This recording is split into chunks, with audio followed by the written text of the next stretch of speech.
y'all doing today? Hope you're learning a lot, and I am honored to be able to speak for you today, and I'll try to. It's a long presentation. Obviously, I'm not going to go through every single one, but I wanted to give you a good overview of what Schneider Geospatial does and how we help customers here currently in North Carolina and throughout the eastern part of the United States. So I like to start with this because I'm sure a lot of you have never heard of Schneider Geospatial and who we are, what we do. So one thing that I wanted to show is how prominent we are throughout the Southeast. We have about 35 counties here in North Carolina that use our services. Every county in the state of Georgia uses our services. About 30 counties in Florida uses our services, and about 70% of counties in South Carolina. We're based out of Indianapolis, but we're very prominent, as you see, on the East Coast, and as we're growing, and we're also adding additional products. So just wanted to give you an idea of our footprint and how it's continually getting more and more blue as we continue to bring on more clients. So in a nutshell, what we do is we integrate with the counties or the municipalities' CAMA systems, and we basically take that location-based data, we organize it, centralize it, and make it more usable, meaning that it's searchable, able to find, be able to identify trends, and we do that in 3 different areas. Today, I'm going to focus on where our majority of our customers are is in parcel management, where we have property search sites and GIS overlays where we help, kind of cleanse their data and help with any additional projects that the GIS departments might need because we have access to that data. Another pillar that we're in is permitting and licensing. Obviously, as you see, a lot of those counties, the citizens are using our property search sites, and so we have a permitting and licensing software that it's integrated with that everybody can use under one platform, and we've seen a lot of success with our current customers adding that software just because their citizens are already using that platform and familiar with it. So it's just an additional thing to be able to use that and look at the property and submit permits and licenses on that property all in one place. And then one of our fast-growing pillars that we're in is asset management. We've seen a huge demand on asset management from a lot of cities and municipalities, and we purchased a product called Simplicity 2 years ago, and that product helps manage all kinds of assets as far as water, sewer, streets, has a 311, and an additional permitting platform within it to kind of help with managing those assets. We obviously, with a lot of different regulations that are going on with the water and sewer water and keeping up with those things, we've seen that we've needed to develop and offer a software that helps out municipalities in that area. So those are the 3 main pillars that we have, but today I'm going to focus on, like I said, the parcel management. If you have any additional questions about any of the other things, especially with the asset management, please don't hesitate to come up and meet me at the booth, take one of my cards, and we can talk more about it. So why do customers purchase and use our property search sites? Well, the main thing is that as you hear, I'm sure you all have talked to and listened to the whole idea of government transparency. And some of people are embracing it and some people are a little reluctant. Well, obviously we have a lot of public records in that data that we organize and make it searchable so that it's more accessible to your citizens. And we measure and look at how much those citizens are actually viewing our site and using that site so that we can report back to our clients on how much money and time is being saved by our citizens being able to use that. And to be able to have citizens use a site pretty consistently, they have to be able to, have a very friendly site that they can research and go through and use on any device in the field. And same thing with anybody within the property appraising or the GIS departments that are out there in the field and be able to access and update information on the go. So in our property search sites, there's 4 main things that we like to do. So as I said, we take that location data and we make it searchable. When those searchable things, we have a lot of different advanced search tools that I'll talk about in a later date, but various different ways to be able to find parcels and neighborhoods and certain different things to be able to find and then report on that and pull that information to kind of see trends as well. Obviously, mapping function is a very important thing to the citizens. I'm a very visual person as well, so be able to see those things on the map, be able to view other parcels around it, and have a lot of different mapping layers to kind of see what's going on in the city or counties. And we see that we also have an integration with Eagle View for various different clear and clean mapping views. And then file. There's a lot of different things that the citizens have to file with when it comes to homestead exemptions, certain tax information that they have, but we're able to give those ability to be able to file those things and submit those online appeals or comps right there on the site as well. So those are the main 4 things that they're able to do in our search sites, is to be able to search through properties, pull reports on that information in certain areas, be able to view those on the map and see what's around them, and then file certain information with the property tax file to be able to start that workflow of whatever the things that they're filing on. Again, advanced search. One thing that is really nice about our advanced search, because it's scanning through the data, anytime that somebody is typing in anything that they're searching on, it auto-populates based on what they're typing to make sure they can easily find and get to it really, really quickly. One thing is we have certain neighborhoods that you can have. If you have a lot of different HOAs, a lot of different other areas or new housing additions that are going up, you have the ability to label those inside your parcels and then also be able to search them and group them together. Also, you can have it down to mobile home areas, to certain commercial parcel information that you'd be able to pull. But if any kind of data or information that you need to look at, you can be able to go through advanced search tools, auto-populate those together, and to be able to look at those.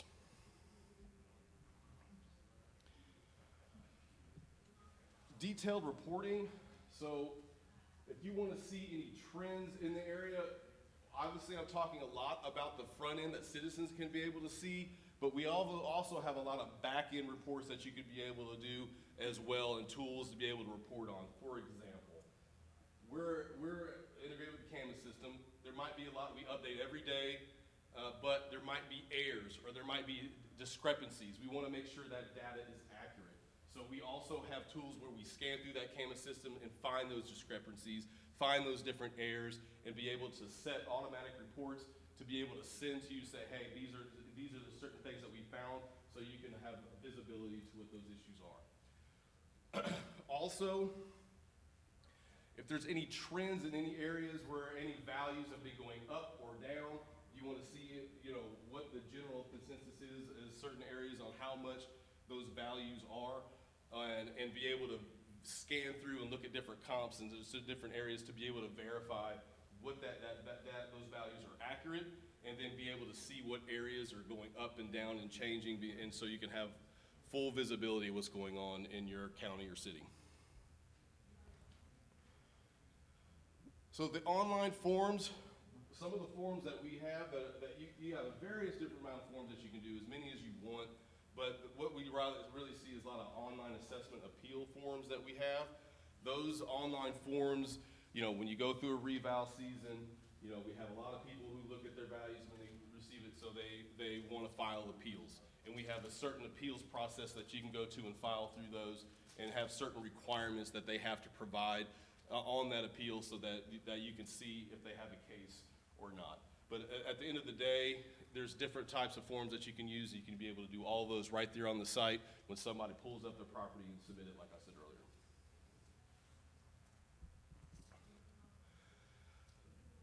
So I'll not gonna go through the actual maps, but I'm gonna show you some of the different mapping layers. But like I said, we have powerful mapping features, and I can't say enough on how many Eagle View customers that we have that integrate with this, so they have their pictometry. One thing about the mapping function that is also, if you have your own, obviously have your own imagery, your own flyovers, and your own aerials, we can have the ability to put all of those and list those in those maps, and they can easily click and go to those layers to see different aerials. I mean, we've had people who have aerials from the 1950s, 60s, and 70s, and then obviously to the 2020s, and be able to see the differences in the properties from those aerials. It really depends on how much you want to put in there, but we have the ability to put as many maps or many aerials that you want in your mapping features. So, measurable results. I talked about how government transparency is something that is highly encouraged. So this is what we do with our measurable results. Anytime that anybody goes to your site, any citizen goes to your site and looks up any information or does something or files something within a certain parcel, we track all of that. Why do we do that? What's the ROI? It's easy to sit there and say, oh, we have all this information available to our public, so, how is this really paying for the subscription that we have if we don't really know how our citizens are using it? And that's exactly why we make sure we measure all of that so that we can show to our customers how many people are actually going to their sites and how many, if we can save somebody coming to the courthouse, if we can save phone calls coming to or we can save people breathing down the necks coming to the office asking for questions, that is the value that we have. And we make sure we track that so we can see A, B, C different citizen looked up this information on your site, which they could prevent them from coming into the office, giving you a call, or going in to file something else as well. So, to piggyback off those user statistics, I mean, we have over 97 million trips to that we've saved going through. We have over 1,000 plus local government clients in 34 states. So that's 34 million unique users. We have 500 million different information requests that are submitted through our sites for over 26 million parcels. So that's just proving how much that people are using the site and what kind of information that they're getting that is actually saving all those local offices time and money. Let's save time on that. Obviously, we've won some awards and we're growing. We've been purchasing other products as well to implement, to go in, like I said, with the asset management. But that's just, I just wanted to show all the different things that we've gone in our journey to becoming a really well-serviced GovTech company in the East Coast and nationwide.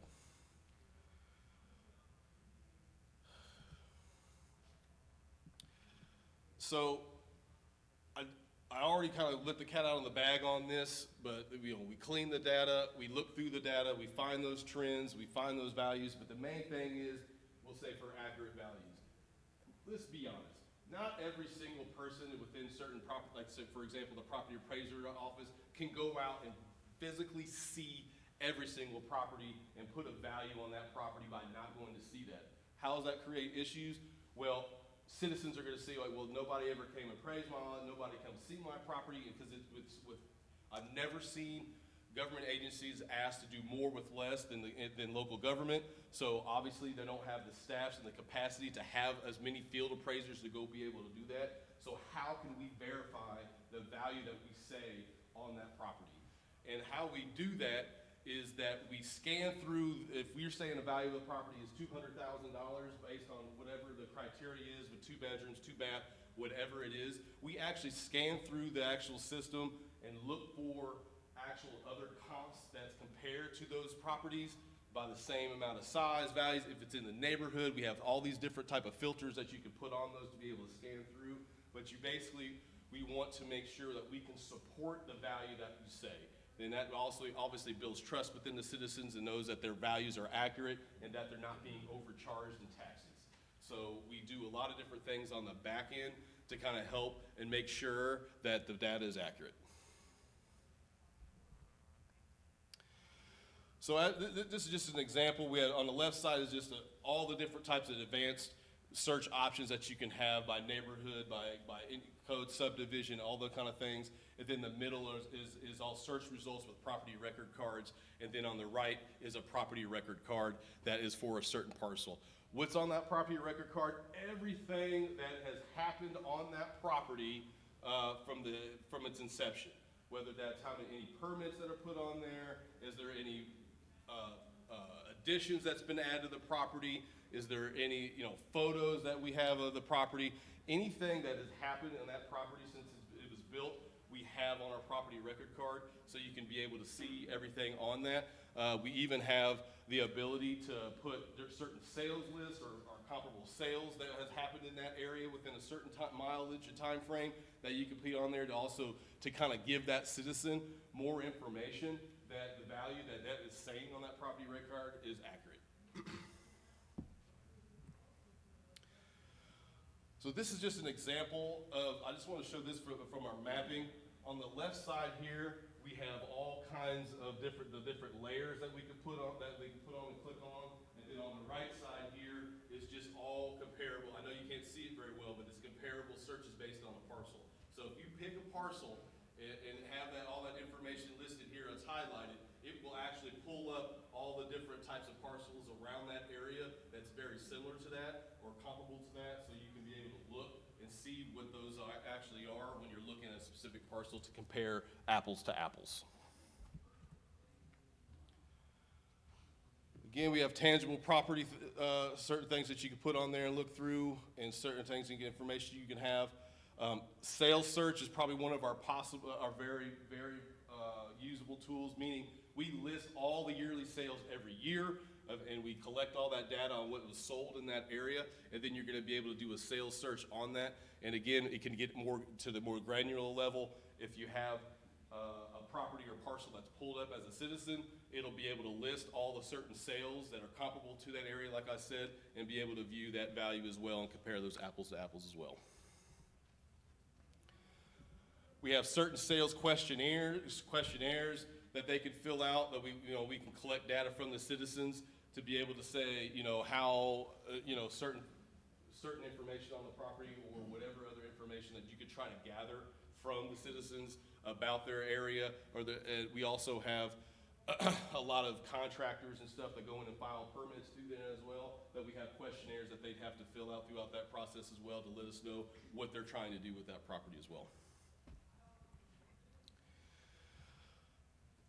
So our comp search function, we have a couple of different comp searches. One thing that I really like about the comp search is, as like I said, you put in a property, you click on a parcel, you click on variable comps, and it'll actually list out all the variable comps on the right side to click on and view.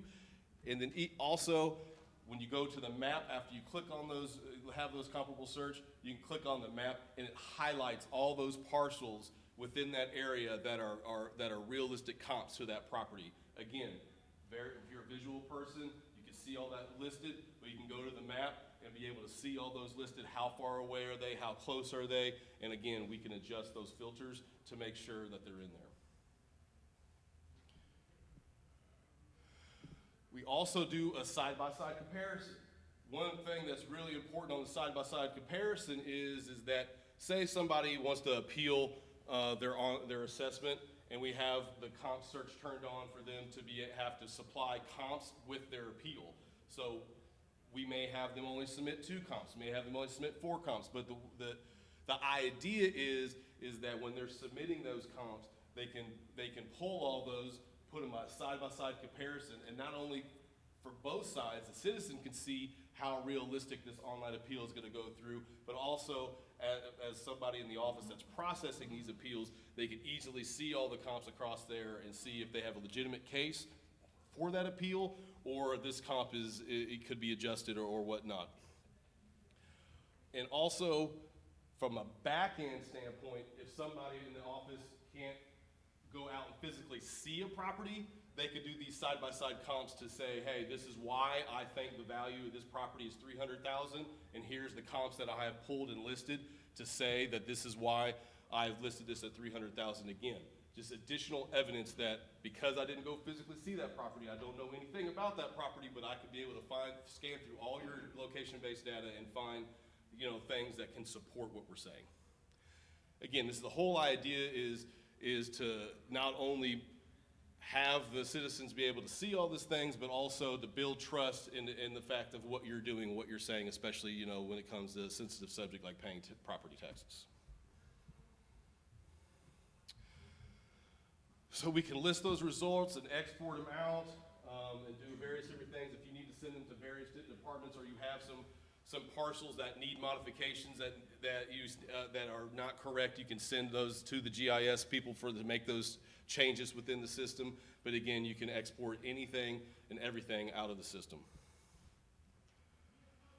We already talked about a little bit about online assessment appeals. I think the reval here is every 3 or 4 years in North Carolina, but some states do it every year, like Georgia, and then some states may do it every 8. Some states may do it every 4, but with the ability to do more based on whatever, how the area is growing.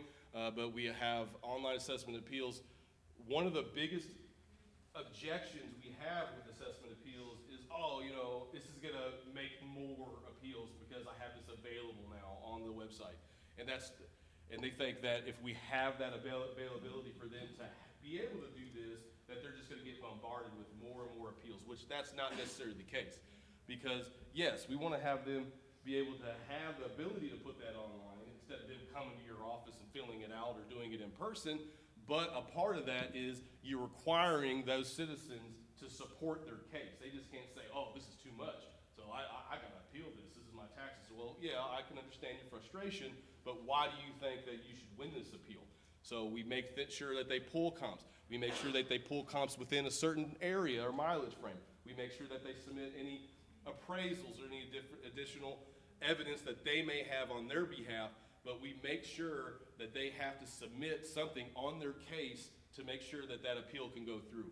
And what we find out is once citizens go in here and go through that process, they end up finding through the data that they don't find on themselves that they don't actually submit the appeal. We have about 50% rate of appeals that are started that aren't finished because they go through and they find out that, well, this value is accurate, or, well, I don't have a chance to winning this, so they just don't submit the appeal. So that's a very common theme when I come across customers that want to do this module, but on the same token, like I said, that use the data to your advantage. So we got so many mapping layers. I'm just gonna go through what kind of ones that we have.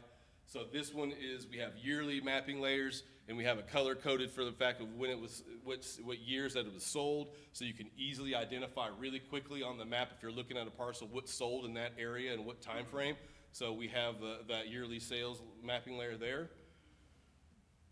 We also have working value percentage of change. So if you're on a map and you're looking at all these parcels, if you want to see are values going up in this area or values going down in this area based on all that historical data that we have, it will show that real easily by clicking on that layer to be able to see the up and down percentages of those values. Percentage of change of last assessment. Obviously, the real estate market every year, it's going up and up and up in most areas across the United States. So what is that percentage of change? Is it a high percentage? Is it a low percentage? Is certain areas not going up as much as others, and why? Again, just to identify what's going on in your area. Sales ratio study. Is there more sales in certain areas more than others? Are there other hotter areas that are going more than others? Different lots, new subdivisions and new lot bases on there as well. Again, more yearly sales on a larger scale. Building grades. So if you have certain different building grades that are going on in certain areas, we take that information and put that on there as well to be able to easily see. So not, as you can see, is a common theme when it comes to this. This isn't all information that citizens want to be able to see. This is all stuff that employees can go on there and see as well as they're doing their daily job duties. Dwelling conditions, certain assessment areas and neighborhoods. Oops. Even neighborhood different factors. Population codes. Verifying and repricing urban subrecords. How is their lands being used? One thing that we have a lot as well is that we have soil processing that we do a lot for our GIS people, and we do that once, twice a year, 4 times a year, depending on the actual municipality. But we actually have those soil records and the availability to see who has the best land that produces certain crops, in certain areas. Obviously, there's a lot of rural areas that do a lot of farming. So how is that land being used and what kind of soil production is it? Because obviously some soil and some produces more than others, and you want to see what the average of production is for those soils. So again, really big in rural areas. What are the yearly sales and what other appeals have been going on in the area? So if somebody files an appeal on a certain property, we also capture that data and be able to go easily and be able to view from a color code standpoint on what houses have sold and what houses have put appeals in to the property appraiser's office within whatever time frame. Again, percentage of value change, the digest class, again, more yearly sales. We also link to the MLS system. Fire hydrant buffers, so if we have certain fire hydrants or manholes, you'll be able to easily identify those. And we even have the ability to have cemetery records. Fire station buffers, sex offender buffers, so we take that information. If there's sex offenders in a certain area, we have those labeled on the map as well for people to be able to view where the sex offenders are in their neighborhoods. Obviously, we're really big in the southeast with all the hurricanes and the storms recently, so we even have the ability to add a layer for storm surge areas to be able to see where the areas of where there could be more potential flooding than others. Our Hawaii Maui is a customer of ours, so they even have a tsunami evacuation code layer, so we even have that so they can be able to see what areas are that they would have to evacuate if in a possible tsunami. Zoning layers, so this is something that's used a lot where we have people that ask what are the commercial zones and what other areas are zoned. It's also, there's changing in zoning, so we have those zoning layers be able to easily be viewed. Tax sales, drug enforcement zones, historical maps, and as you see, you guys get the idea of all the different layers that we have. So, in closing, we do a lot of different things. This is just the parcel management side of it. We also have GIS services, so we help with modification splits and stuff like that. Some people have high backfills that they use, and they need us to be able to do a lot of different information because some people completely outsource their GIS to us for us to do, and some people just use us as additional support because they have a lot of things that they can't do or they are busy because as the wind blows, a different project comes up, so they use us. And so we have service contracts with all our parcel management customers as well so that they can give us projects as things get busy as well. So I know I just threw a lot of information out at you as well. Is there any questions or any concerns, or is there anything else that I can help fill in the lines? No? Well, I appreciate the time to listen to me talk about what we do at Schneider Geospatial and our parcel management, but I just wanted to give you a great idea of what we can do from a property search site with our customers, and that's our bread and butter. That's helped us grow the quickest here at Schneider.